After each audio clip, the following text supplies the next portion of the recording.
Hey guys, so I'm going to be talking to you about first year and making the most of it, and just my personal experiences in going from high school into uni.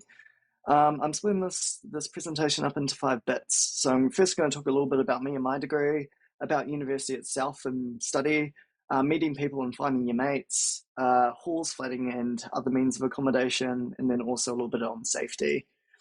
So about me, I'm pretty sure I know most of you, but my name is, for those who don't know, my name is Tristin, and I'm currently in my second year studying a Bachelor of Screen Arts with honours. It used to be called a Bachelor of Creative Media Production, but we're going through a restructure at the moment, so it's Bachelor of Screen Arts at Massey's University's Wellington campus. Um, and I'm here today to just give you a few pointers and about my kind of transition from HBC into study, so that you can be prepared for next year or the year after if you're taking a gap year. So here are a couple of projects that I worked on over the past couple of years here. So I'm studying a 4-year bachelor's degree, and in the topics that I'm kind of focusing on are animation, interactive media design, and music production. And I'm on track to becoming a 3D artist and sound designer in the industry. So here are these projects that are all kind of centered around 3D design and interactive media. It's some really cool stuff. And as a huge creative nerd, I couldn't have asked for a better degree to pursue. And I've learned so much since I started at Massey. Because the Bachelor of Screen Arts is a really flexible degree, and I've been able to explore heaps of different topics that all weave into my intended career pathway. So even though that I'm kind of studying these major topics, I've had a lot of time to experiment. If you're a bit undecided on a degree pathway and are interested in creative storytelling, I would definitely recommend considering Massey. And if you're curious, definitely flick me an email. I'll share it at the end, and we can tee up a Zoom call and talk about it a bit more. So going into talking about actual university and study, university is a nice transition from high school. Like after completing NCA level three, first year is very manageable. Uni has this huge stigma around it that only stereotypical smart people can go, but anyone that I believe has acquired university entrance is more than able to do it. And lots of people that I know that have gone from high school straight into uni have said that they find the first year easier. It's all about finding your feet. Um, the real attribute you need to be successful in your first year and beyond is a passion for what you do. I shy away from saying study something you enjoy and that makes you happy. Rather, I replace it with study something you find meaningful. Your course of study doesn't need to be your most favorite thing in the world, but the beauty in it is feeling like you contribute meaningful change in your work. And when you find purpose through this, it will in turn bring you bounds of happiness and meaning. Um, I highly recommend going and getting a tour of your top options for study. This allows you to get a sense of the culture of the city, the course, and the university, and ask the tutors and course reps plenty of questions to get a gist of what you're signing up for. If you can't make it in person, though, another great option is to get in touch with the course coordinators of your top picks via their contact emails on the university websites, and setting up a Zoom call. That will give you a lot of know-how as well. I'll quickly brush over the different degree designations so we're on the same page and it makes a little bit more sense when I'm talking about it. So most of you will be studying into a bachelor's degree, which is around 3 to 4 years. 3 years typically if you're doing just a standard bachelor's degree, and then 4 years typically when you're doing a bachelor's degree with honours.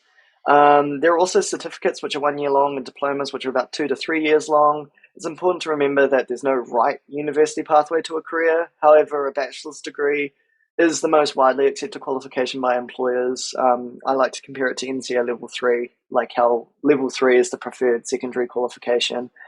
But no matter what format your first year is in, be open-minded and experiment and try everything that you can. It's all about finding your feet, and just go and do everything under the sun that you possibly can do, because a lot of the time you'll discover something you really love or become invested in that's usually not what you thought you would like. All learning impacts each other and all skills are transferable. Something you love in a completely out of left field class could really become the pit of your thesis or your research. University loves this abstract and pragmatic approach to work, and you should really try to explore because it will just enhance your entire experience. In saying all of this, your initial degree pathway isn't set in stone.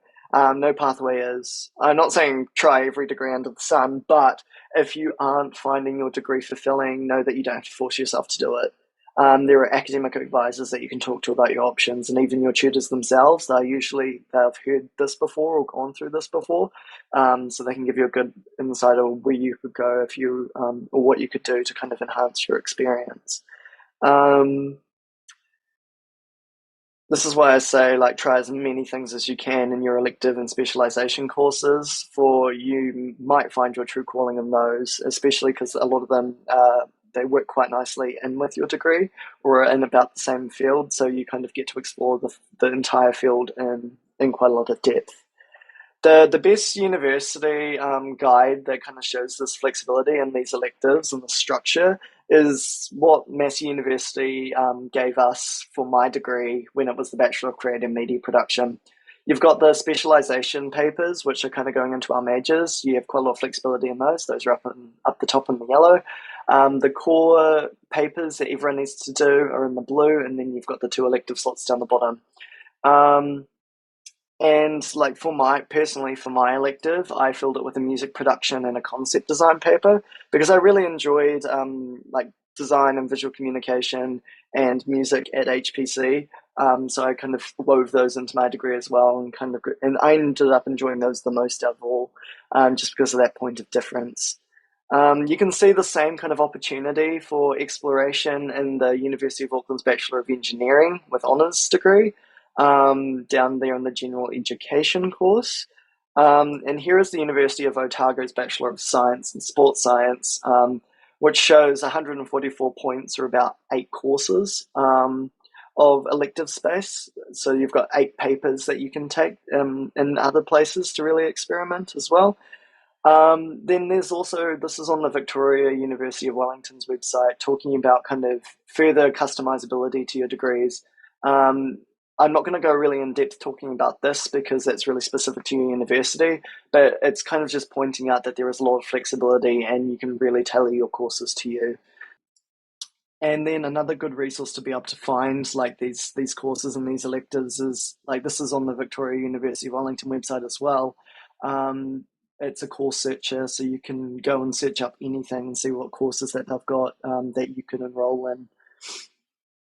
Long story short, there are plenty of variations, structures, and ways to personalize your degree to suit you. The main takeaway being explore, hop out of your comfort zone, and make your degree work for you. Also, use your tutors. There's this huge misconception that your lecturers and tutors don't help you at uni or won't give you feedback. This is a lie. Know that your tutors are there to help you and to learn and succeed. You just have to take the initiative to send them drafts after class, to have a chat, or just even ask a question in class. Um, no one forces you to do anything at uni. Your education is up to you, and help is there if you ask for it, but you have to initiate that. Also note that currently a lot of university is taught online. Like most of your lectures will be probably online. And as we get more in control of COVID, the more will be taught in person. But at the moment, it's a huge kind of mixture.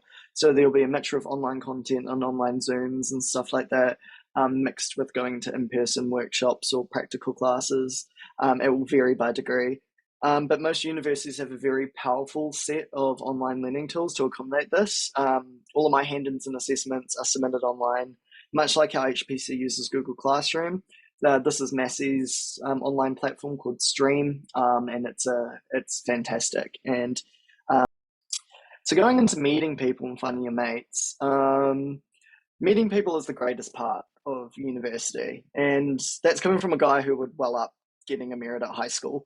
The friends you make next year are going to be the thing you remember the most and hold dearest to your heart. So as much as you think that going to university is just you just got to drum it out, you just got to get your degree. It's no, you meet lots of really cool people and they make the experience for you. Going into halls last year on my own without knowing anyone from anywhere else, without anyone from HPC, I went in with zero expectations. Just attending as many hall organized activities as possible, striking up conversations with everyone. This was the best thing I could have ever done, as I got to meet so many people so quickly. A girl I met called Kate on the first day is now one of my closest friends down here in Wellington, all because of just jumping in and saying hi. So that's something I strongly recommend is just talk to everyone because, you know, don't judge a book by its cover. Like, just have conversations with everyone, really go out there and make mates. Um, Without a doubt, the friends I've made in halls last year have been the bestest, most like-minded, amazing friends that I could have ever asked for. Friends who have allowed me to come outside my shell over maybe just a few too many tequila shots. But yeah, no, it's been a really liberating experience, and it's been awesome. This is because you have so much larger of a group of people to get to know, who are all really passionate about what they do, stepping into the next phases of their lives. You're all one and the same, and it is good to stay in contact with friends from high school, but do go out there and meet people. You'll never regret it. It's also really good to meet people and become friends with them inside your course itself. This gives you friends who understand what you're doing that you can talk super in depth with, like your course material with. But it's really good for finding partners in group projects, and just general networking because you're going to be sitting next to people that you're going to be working in the industry with and that could potentially work with you or give you a job. So it's really good to get to know those people and to become familiar with them. All that being said, I've made everything seem quite soft and fluffy. For the most part, it is. Going to uni is a big step in life, and the maturity level is much higher, so you don't have all of that kind of high school drama. But it doesn't stop conflict from arising. You don't have to be friends with everyone, and someone you click with at the start, that you drift away from is okay. It's all part of the process of finding people and finding yourself. Um, it's also important to make sure that you're engaging in safe and positive relationships. Find people who make you feel good and you enjoy each other's company, people who have shared values and mutual respect. This is especially important in the first year with the drinking culture in New Zealand. It is really strong and you'll all notice it. For the most part, it is a really liberating experience that lets you come out of your shell and make some awesome mates. But it should be done in the company of people that you trust, that have your back, and those who aren't going to leave you like drunk and alone in the middle of the big city. Um, a word of caution, but definitely go out and enjoy yourself as long as you're safe and in good company and actually want to go. Consent is a right you always have, and you shouldn't feel that you have to do something you don't want to.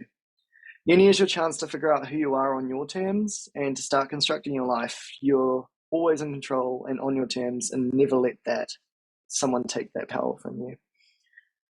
In conclusion, people are what make the uni experience, and you should make it a top priority to go out there and have fun.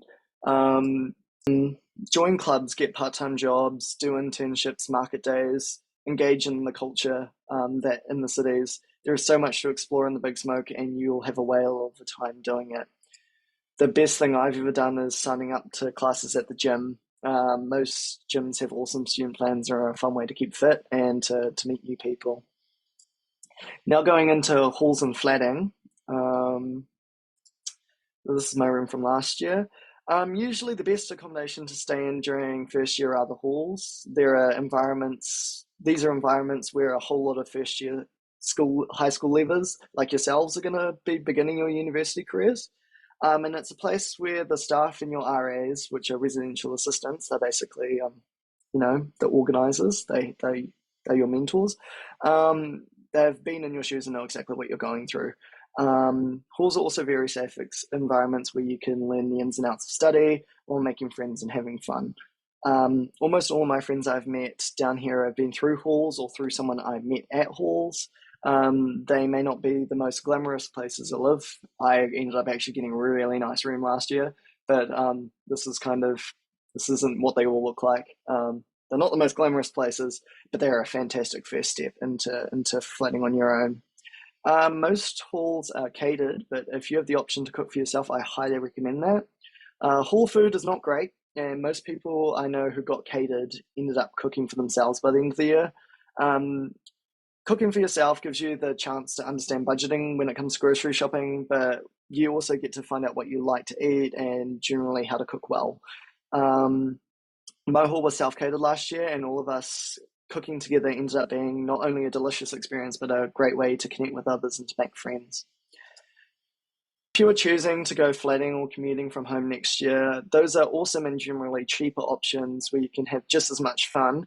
It just takes a lot more effort on your part to make friends and participate in activities. However, if you commit yourself and really try to get to know people, it will be just like halls. It's just a little bit harder, but it's still a really good option. Another thing you have to remember going flatting particularly is that you have a lot more pressure on you and you have to be very mature. You're responsible for rent, for power, for Wi-Fi, water, transport, cooking, etc. And you have to resolve issues with your flatmates yourself without having an RA to guide you, or anything like that.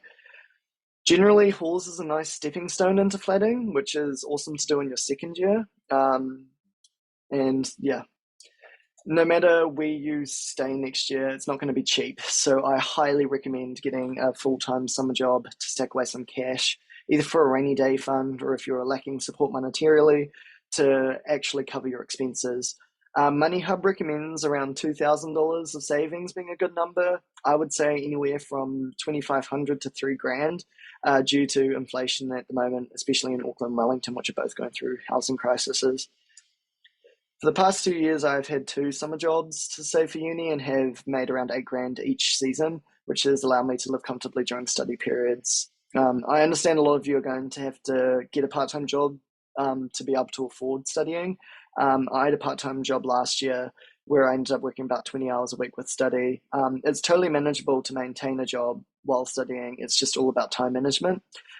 Just remember that you're here to study and to gain a qualification, so if your hours get too big, it might be a good idea to consider taking time off or finding a lower stress job not to hinder your studies or your ability to meet people as well. Going into safety and well-being, I touched on consent and safety earlier and want to revisit it quickly. Uni as a place to explore and discover yourself is also a place to confront any issues you need to address.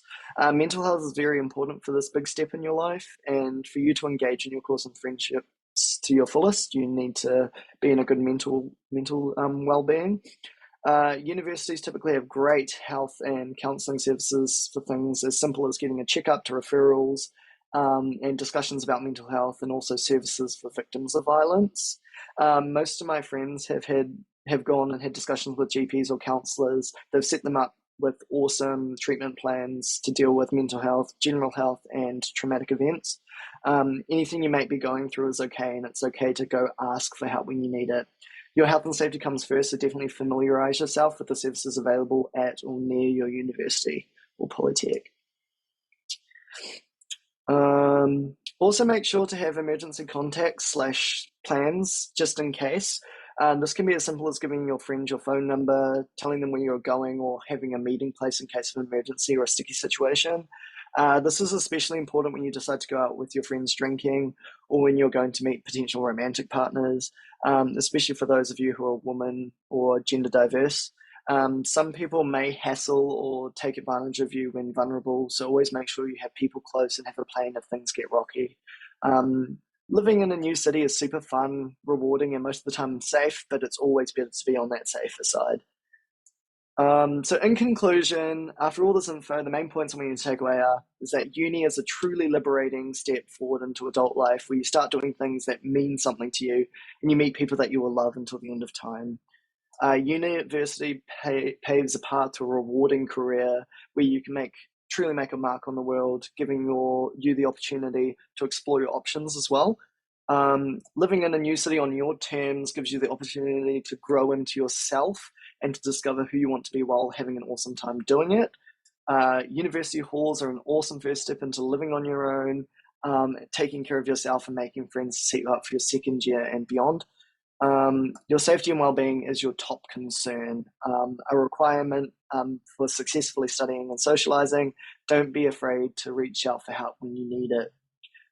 So yeah, the world is your oyster. Go out there and explore, have fun, meet people, and start building the life you've always wanted, and you'll never regret it. Going to university is a really awesome opportunity, and I encourage all of you to do it and to persevere, and to go and just explore and find things that you really want to do, because you'll find something that you just absolutely love. So yeah, I've been Tristan. I've been your speaker for today.